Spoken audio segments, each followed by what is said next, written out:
السلام عليكم. مرحبا بكم في قناتكم احكي ليا. حكايتنا اليوم بعنوان جرادة مالحة. كان يا مكان في قديم الزمان، كان الخير يغطي المكان، كان العمى يتخطى الحيطان، وكان الشيخ يقطع الودان، وكانت الريشة تقهر الميزان، والعرصة كانت تغدي القبيلة وتزيد الجيران. كان وكان حتى كان. وفي قبيلة بعيدة ما توصلها إلى ما عندك حيلة، كانت طريقها طويلة المونة، تسالي وهي ما تسالي. والعجيب في أمر هذه القبيلة أن كل مرة تبدل طريقها، اللي جابتك اليوم ما ترجعك غدا. وهذا الشي كله بسبب واحد السحارة كانت سميتها عقيسة. كانت مالكة البلاد والعباد، وكان سحرها ما يفلتوا منه غير شداد. وكانت في القبيلة واحد المرأة طيبة جوادة، تعطي بيدها ولسانها، وكان عندها واحد الجنان خيرات القبيلة كلها منه، تعطي المسكين وتجود على اليتيم. وهكذا كانوا يسموها الناس بسمية الصالحة. وهاد الصالحة كانت العدو الكبير ديال عقيسة، حتى سحر ما خلاتو إلا وجرباتو باش تهلكها وتهلك الأرض ديالها. لكن الله سبحانه كان حافظها وحافظ جنانها. ومرت الأيام والحسد والحقد في قلب عاقسة شاعل بحال النار تاكل الخضر واليابس. واللي زاد في نارها أكتر هو أن الصلحة وولدات واحد توام يطير العقل بالزين. ايوا هادشي ما عليه صبر، حيت عاقسة مريضة بالعقر. ولكن الصالحة حافظها مولاها وحافظ ولادها. عاقسة جمعات شياطينها في واحد الليلة كحلة زحلة، وقالت ليهم: الليلة يصبح جنان رماد، باش ما تلقى البهيمة ما تاكل ولا العباد. بغيت نشوف الصالحة مدلولة، لا دار لا مونة لا الولاد.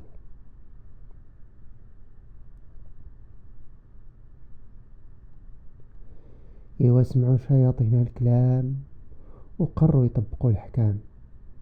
لكن شي شوية رجعوا الشياطين حازنين مدلولين.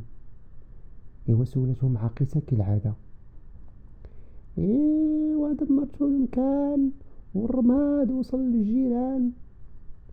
جاوبها كبير الشياطين: لا عاقسة، الله حافظ الصالحة، والجنان ما لقينا لها طريق، جنانها محروسة ما تدخلي لها لا بهدية لا بفلوس.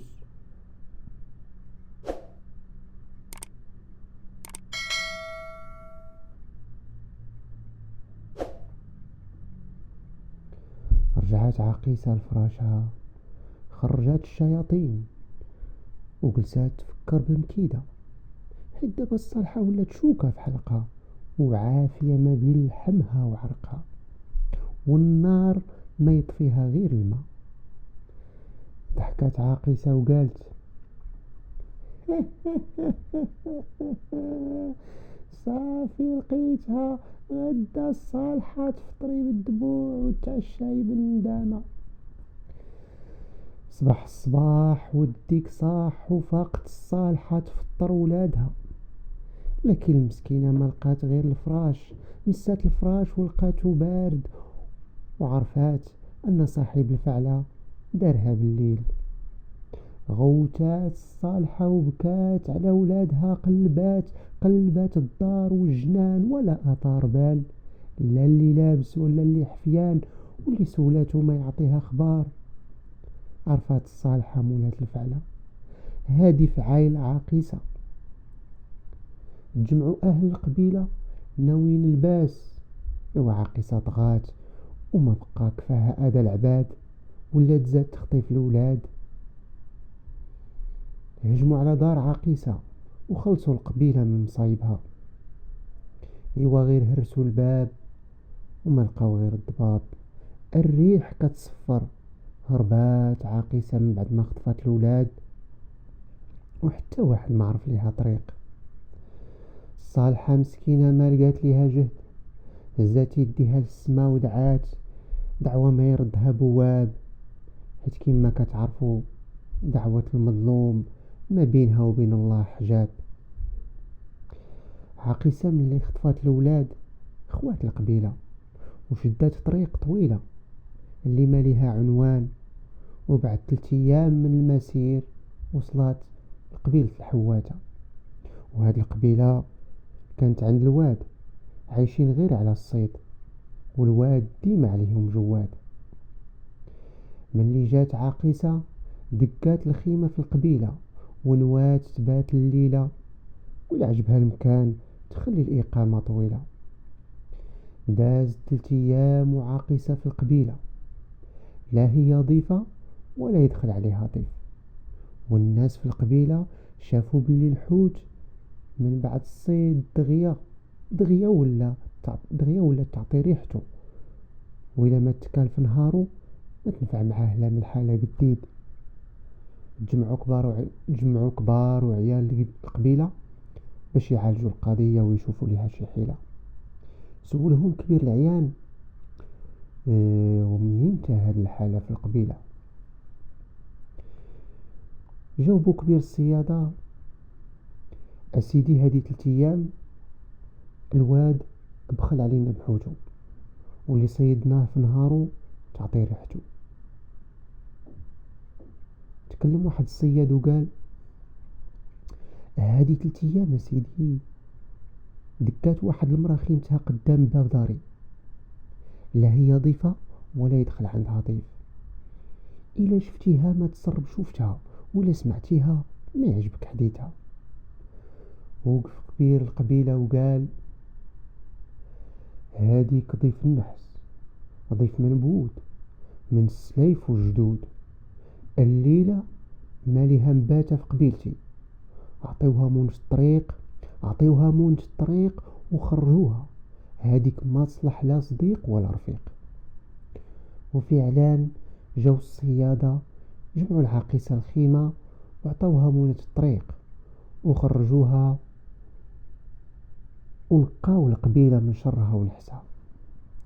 وهكذا شدات عاقصة الطريق مرة أخرى تقلب على قبيلة باقي ما جربتش تذوق مكايدها. وهكذا شدات عاقصة الطريق مرة أخرى تقلب على قبيلة باقي ما جربتش تذوق مكايدها. بعد نهار من المسير وصلت لقبيلة الحطابة، وقبيلة الحطابة جات وسط الغابة مضللة على الشمس ومقراها الضبابة. ايوا سيدي وصلت عاقصة السحارة ودقات خيمتها وسط القبيلة وقررت تبات الليلة، وإلا عجبها الحال تخلي المدة طويلة. الناس في القبيلة كل صباح كيخرجوا للغابة يحطبوا ويحشوا، وإلا رجعوا كيشويو وينشوا. الخير موجود، البهايم لاقية ما تاكل، والغابة تجود بالحطب والعود. ايوا فات 3 أيام لاحظوا الناس أن الحشيش اللي كيحشوا الحطابة للبهايم كيبس في الطريق قبل ما يوصل للقبيلة. وهكذا قل فيها الحليب واللحم. ايوا قرروا الحطابة يتجمعوا في بيت كبير القبيلة يشوفوا القضية شي تخريجة ولا حيلة. ايوا سولهم كبير القبيلة: ومنين تا هاد الحالة في القبيلة؟ جاوبوا كبير الحطابة: أسيدي هادي 3 أيام كنا كنجيبو حطب الشهر وكنحشو البهايم، واللي حشينا 3 أيام كيبقى خضر تاكل منه الغنم والجمال والبقر. أما دابا الحشيش كيبس في الطريق والحطب يابس كلاتو الشمس. ناض واحد الحطاب وقال: اسيدي كبير القبيلة، هادي 3 ايام جات واحد المرأة ودقات خيمتها قدام بابي، الا شفتيها نهار كيفوت كحل، وإلا دوات معاك بحال النار تحرق وتقتل. وقف كبير القبيلة وقال: هاديك وجه النحس، ما تباتش الليلة في القبيلة، هي جات بعارها وحنا نتكواو بنارها.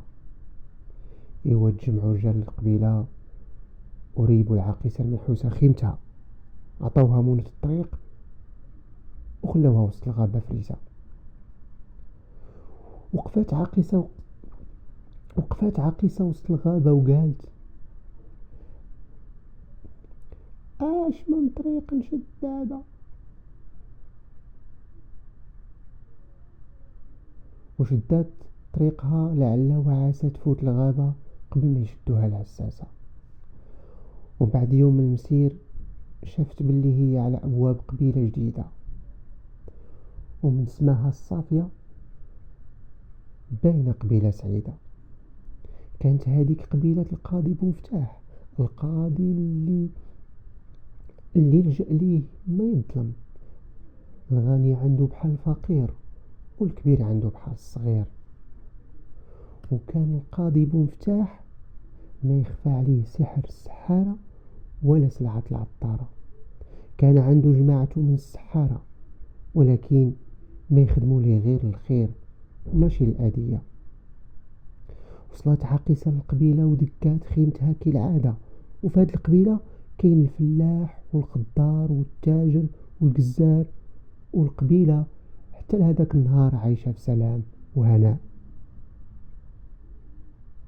ومرات 3 ايام وشافوا الناس باللي كترت الخصومة بيناتهم، الغني ياكل رزق الفقير. ومرات 3 ايام وشافوا الناس باللي كترت الخصومة بيناتهم، الغني ياكل رزق الفقير والكبير يحكر على الصغير. والقاضي بمفتاح عمرو ما داروا شكاية الصف قدام بابه، وعمر الخصومة ما كانت في المال والعرض. دق بابو كبير التجار وكبير الخضارة، دخلهم القاضي بمفتاح لدارو وقال: اش واقع بين الخضارة والتجار؟ كنعرفهم خوت، لا غدارة ولا شفارة. خدا كبير التجار الإذن بالكلام وقال: سمعتي يا سيدي بمفتاح؟ خدا كبير التجار الإذن بالكلام وقال: اسمعني يا سيدي بمفتاح، هذه 3 ايام جمعنا المونة من الحطابة والجزارة وعطينا الفلوس للخضارة. الحطابة والجزارة وفاو بالوعد وبقاو الخضارة، وحنا سيدي بمفتاح موجدين الجمال. والقافلة غادي تمشي مع السروية. ملي سالا كبير التجار كلامو، القاضي بومفتاح ما قال حكامو، وقال لكبير الخضارة: اش كتقول سي كبير الخضارة في هذا الكلام؟ وقف كبير الخضارة وقال: اسيدي بومفتاح، حنا ما نكرناش كبير التجار، الفلوس شديناهم والخضرة جمعناها، لكن الصباح اليوم ما لقيناها، واش تسرقات واش تحرقات حتى واحد ما لقى ليها اثار. ايوا هنا حار القاضي بمفتاح وقال: رجعوا عندي في الصباح ونقول لكم شكون اللي عليه اللومة في هذه الخصومة. غير خرج كبير التجار وكبير الخضارة، ودخل كبير الجزارة وكبير الفلاحة طالبين حكام سيدي بومفتاح. وقف كبير الجزارة قدام القاضي وقال: سيدي بومفتاح، كبير الفلاحة شد لي بهايمي أرضه وما بغى يطلقها، وكيقول يا يذبحها يا يشنقها. قال القاضي بومفتاح: أه اش كتقول في هاد الكلام كبير فلاحة؟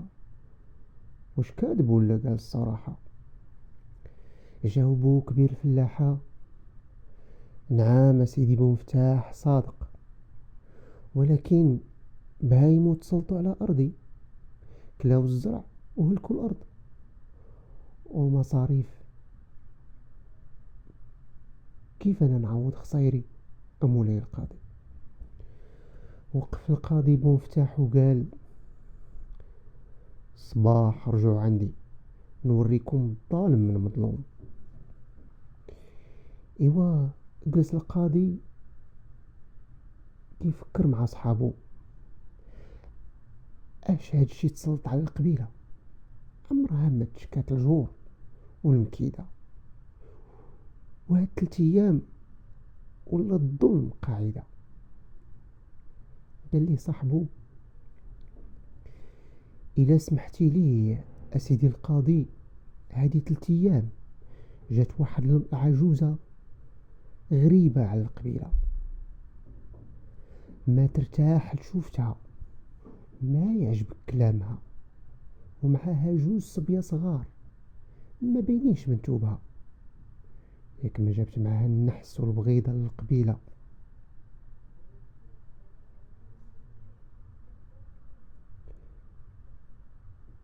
جاوبوا القاضي بومفتاح: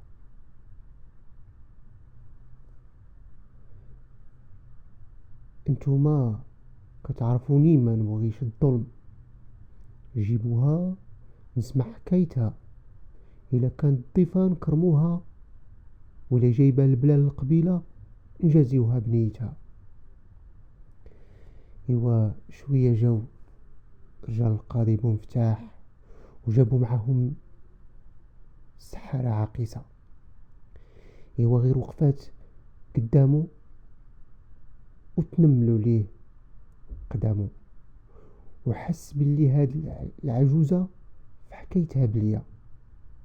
سولها بومفتاح: شكون انتي؟ واش جابك لقبيلتنا؟ خافت عاقسة من كلامو، لكن حتى هي عارفة كي ترد حكامو.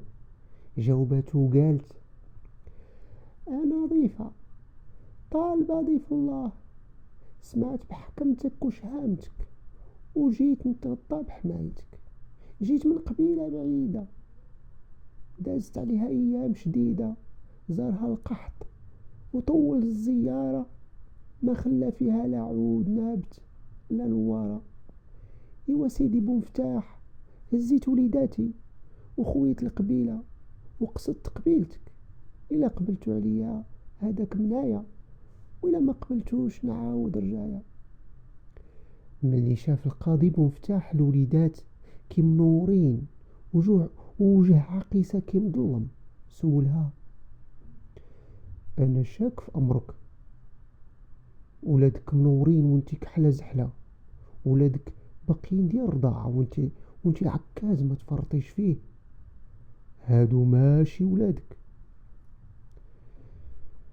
جاوباتو عقيسة: هما ولادي يا سيدي، واش كتشك في قدرة الله؟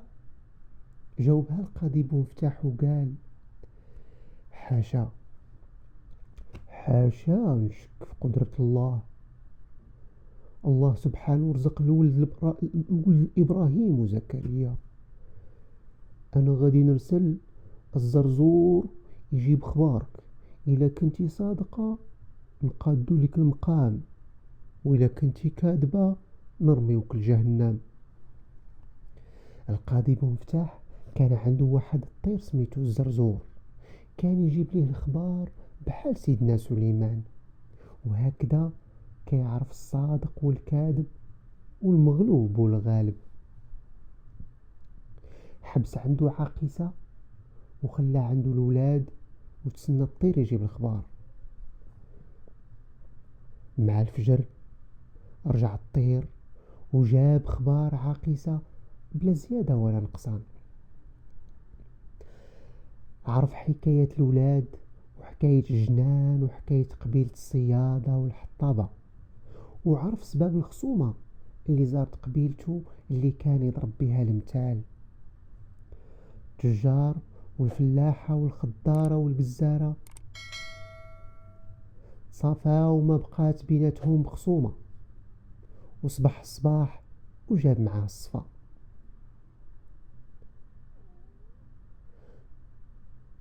خرج بمفتاح عاقسة وجمع السحارة ديالو وقال: عرفنا حكايتك عاقسة ودفنا إيديتك، عرفنا حكايتك عاقسة ودقنا إيديتك، ودابا دارت عليك النوبة، كيف ما أديتي تأداي. غير سمعاتو عاقسة وتبدل لونها وصوتها، حاولت تسحرهم بعينها، حاولت تسحرهم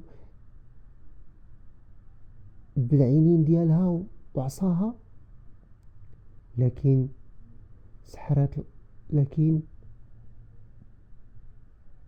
لكن السحرة القاضي بمفتاح كانوا قادرين، وقهروها بكلامهم وربطوها بسهامهم.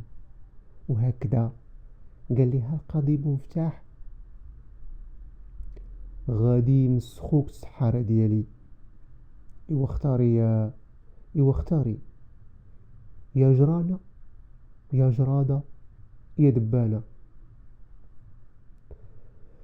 عرفات عاقسة بلي هادي الاخرى ليها، وحتى شي سحر ما غادي يصدق ليها، وقالت: الجران صداعو ما يأدي، والدبان يقهروه لسادي، أما الجراد كيهلك الشجر والجرادي. اختارت الجرادة أسيدي بمفتاح. إيوا فرمشت عين ولات عاقسة جرادة، وطارت من الشرجم وما عرفوها فين غادا. المهم مشى الباس والظلام اللي بان في ناس القبيلة، ورجعت للصفا ونورها. أما جرادة عاقسة فشرها ما بغى يسالي، مشات سيدي للصحراء وجمعات صرب الجراد ونوات الغدر بأهل البلاد، وقصدات القبيلة باش تهلك جنان الصالحة. بعد أيام رجع القاضي بمفتاح لولاد لمهم الصالحة، ورجعت فيها الروح من بعد ما كانت على ولادها تبكي وتنوح. في الصباح التالي صبحات القبيلة على سحابة كحلة قاصداهم. هذاك صرب الجراد قاصد جنان الصالحة، جاي يهلك الشجر ويخلي الحجر. لكن كيف ما كان الله حافظ جنان الصالحة ورد لها ولادها، هو قادر سبحانه يكفيها شر عقيسة الجرادة وصربها. دخل صرب الجنان، ولكن ما قدر ياكل حتى ورقة من الشجرة. اللي داق شي شجرة يلقاها مالحة، مع أن الشجر كله غير عنب وتفاح وليمون ورمان، كله حلاوة. ايوا تقلبات الآية، خرجوا ناس القبيلة رجال ونساء ودراري يصيدوا الجراد اللي حصل في جنان الصالحة. ايوا ناس القبيلة تيزردوا 3 ايام حيت جراد هذيك الايام ما كان فيه دواء، كان الغني ياكل والفقير، حيت كان بحال الغنم سارح في الشجر والزرع. ايوا تجمعوا شي وليدات يشويو الجراد، وملي شبعوا بقات ليهم جرادة وحدة شبعوا عليها وما قدر حد ياكلها. قال لهم كبيرهم: غادي نضربوا عليها العود، جرادة مشوية ناكلوها بشوية، اللي جات فنصيبو ياكلها في ضغمة باش ما نضيعوش هاد النعمة. وملي ضربوا عليها العود جات في الولد الصغير وغير حطها في فمو وردها. شحال مالحة، انا ما جحدتش النعمة، ولكن ما قدرش على هاد اللقمة. ايوا الدراري اللي حطها في فمو يرميها، حيت حتى واحد ما عرف بلي هذيك الجرادة هي عاقسة. هي عاقسة وبقات عاقسة جرادة بشوية ومرمية، حتى كلاها الريح مع الايام. اما الوليدات كانوا كيغنيو من ديك الليلة ملي عرفوا الحكاية: جرادة مالحة فين كنتي سارحة، في جنان الصالحة اش كليتي، اش شربتي، غير تفاح والنفاح، والحكمة بيديك يا القاضي يا ابو مفتاح. ايوا مشات حكايتي من واد لواد، ومن بلاد لبلاد، يحكيها الجداد للصبية والحفاد.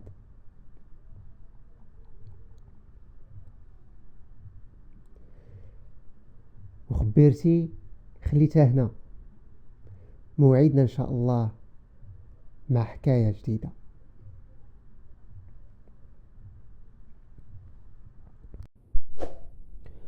ونتمنى من جودكم وكرمكم تفعلوا الجرس وديروا اشتراك باش يوصلكم جديد الفيديوهات ديالنا. مرحبا بكم، مرحبا بالجميع، وحكايتنا ما تحلى إلا بكم.